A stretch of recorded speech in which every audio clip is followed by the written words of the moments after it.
to say that this is the second time that I've ever been in Israel.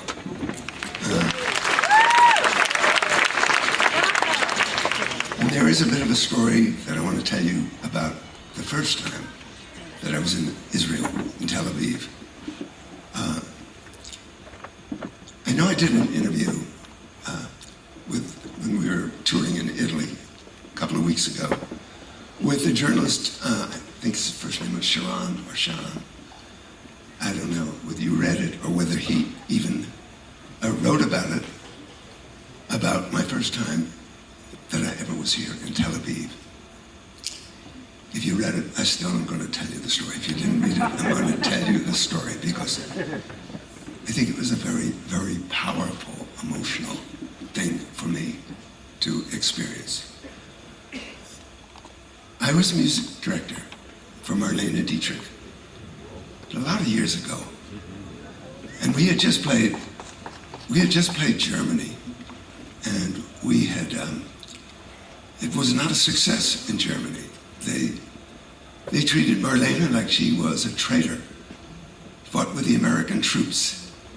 Well, she entertained the American troops on the front lines. So there was a real kind of backlash, particularly in the Ruhr district in Germany, like a silent boycott, don't attend Mrlane's concerts.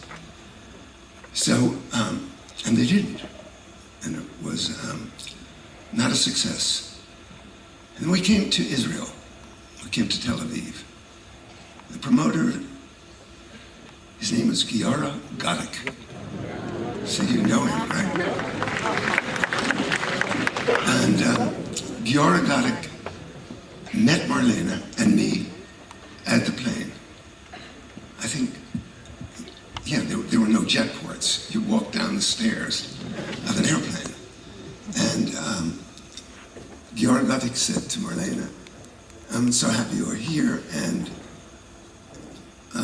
you know you cannot sing any German songs on stage. Because Mrlane, at that time, when we were in Germany, was singing Richard Tauber songs. And so Becרך said, you know, Mrlane, John Barbaroli, so John Barbaroli was conducting the Mahler, I think it was the 8th Symphony, I don't know that, but it has the chorale in it. And he was going to, you know, Mahler was a Jew, and Mahler wrote this beautiful music, and Barbaroli wanted to do the chorale in German. But the outcry was so much that the week before he was to perform it,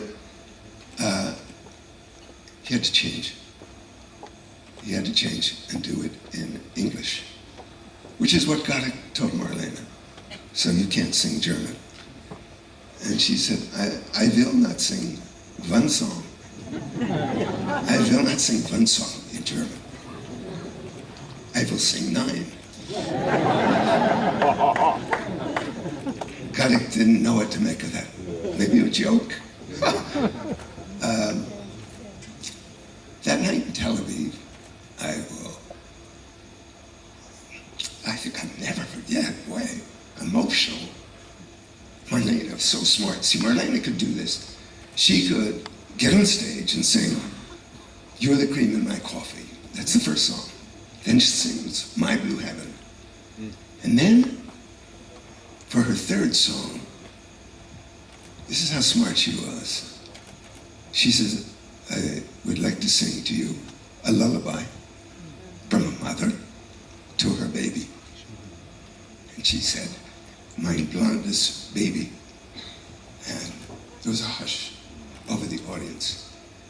And people were crying. She spoke German. She sang it in German. But the brilliance to start with a lullaby from a mother to her child in German. She then sang 9 songs in German. And people were, listen, I was crying. The orchestra was crying. The audience was beside themselves. I mean, she basically broke the barrier because it was a weird thing. You know, we were there in Tel Aviv and people were driving around in German cars. We were, and Israel was selling machine guns to Germany, but no, you couldn't speak German on the stage or German films. And Marlene went and sang 9 songs, and I will never forget that moment. Not anybody who was ever there to experience that. So I wanted to share that with you.